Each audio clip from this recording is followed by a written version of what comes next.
Egret bird found in America, and it is like a Indian crane. But egret bird is a water bird. It lives at the bank of rivers and near water bodies.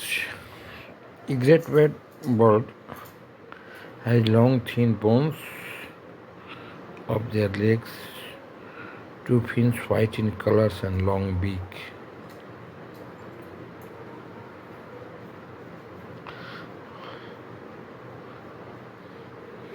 And it has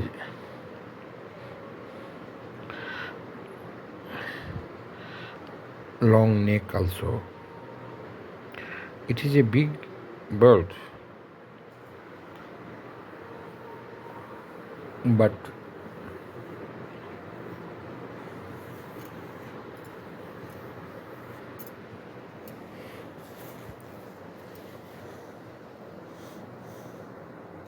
and it is a grey parrot which lives in South Africa.